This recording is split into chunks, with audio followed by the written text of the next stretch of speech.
क्रांतिकारी जय भीम जय काशीराम साथियों। हूँ आपनो भाई एडवोकेट सम्राट योगेश। हमणां जे ताजेतरमां अपना महीसागर जिल्लाना वीरपुर तालुकानुं जे भरोड़ी गाम छे त्यां नवरात्रि बेन जोवा गया था, जेमनी जोड़े जाति वात करो जाति शुं छे के आजे 21મી सदीना 25-30 वर्षो वही गया तो छतां लोकोनी आ मानसिकता बदलाती नथी, जेनी FRI थई गई छे 27/9 तो छतांय एनी धरपकड़ नथी थई।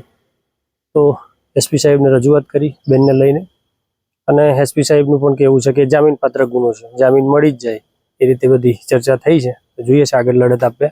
मारे तो एक विडियोना माध्यमथी ए जणाववुं छे के आपणो जे एट्रोसिटी एक्ट छे एने हाव निष्क्रिय जेवुं करी दीधुं छे। ज्यारे आरोपीने ज्यारे अहेसास ज नहीं थाय अने एने सजा ज नहीं थाय तो अने एने एक न थवाथी बीजा आखा विस्तारमां लोकोना एक मानसिकता फीट थाय के आवुं ना कराय। टेबल जामीन तरत मळी जाय तो कोई पण गमे ते शब्द कहीने मारी लईने जामीन मळी जशे। आवुं एक थई चूक्युं छे चालू। आपणे खाली नामनो ज कायदो छे अने बेनने लईने आपणे रजूआत करी। बेनने पण सवारे आमां मीटिंग करी। बेने पूरेपूરું ताकतथी निष्ठाथी लड़ी लेवा तैयार छे। कई पण थाय तो पण लड़ी लेवा तैयार छे। એટલે બેન સાથે છીએ આપણે, આખું ગુજરાત બેન સાથે છીએ। બેન પણ તમે કઈ રીતે શું થયું એ કહીને લડવાની જે ખાતરી છે આપણે આખું ગુજરાત જાણે અને આપણી જોડે મારું નામ કણકર રિંકુબેન મણિભાઈ, ગામ બરોડી, તાલુકો વીરપુર, જિલ્લો મહીસાગર। તો નવરાત્રીમાં હિન્દુ ધર્મમાં એવું કહેવામાં આવે છે કે જે છોકરીઓ હોય તો ખુદ માતાજી હોય લક્ષ્મી માતા, તો લક્ષ્મી છોકરીઓનું જ અપમાન થાય અને એ લોકો તો પાછા છોકરીઓના પગ ધોઈને પીવે છે।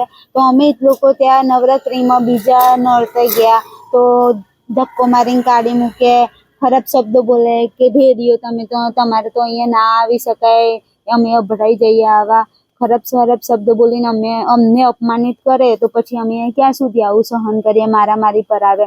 તો એટ્રોસિટી એક્ટ કલમ મુજબ એ લોકોને ધરપકડ થવી જોઈએ તરત ને તરત અને એ લોકોને જામીન બી ના મળવા જોઈએ। તો એવો કોર્ટનો કેવો નિયમ છે કે જે આગોતરા જામીનની અરજી બી મંજૂર કરી લીધી, તો પછી તો અમારો એટ્રોસિટીનો કોઈ મતલબ જ નથી ને, તો બાબા સાહેબની કલમોનો બી કોઈ મતલબ નથી।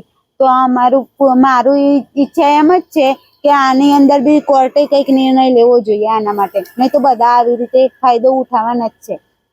અને મારે તો એક જ ઈચ્છા છે કે આ કલમો મુજબ એ લોકોને ક્યારેય, હું તો સમાધાન નથી જ કરવાની, ભલે આખો સમાજ મને સમાધાન કરવા કહેશે તો બી હું ઘર-બાર છોડી દઈશ, હું ધર્મ પરિવર્તન કરી દઈશ, બાકી સમાધાન હું નહીં કરું।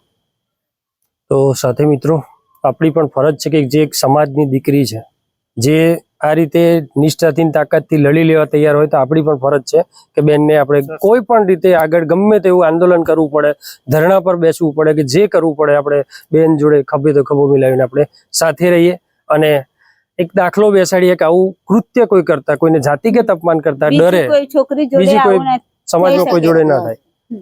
જય ભીમ। જય ભીમ।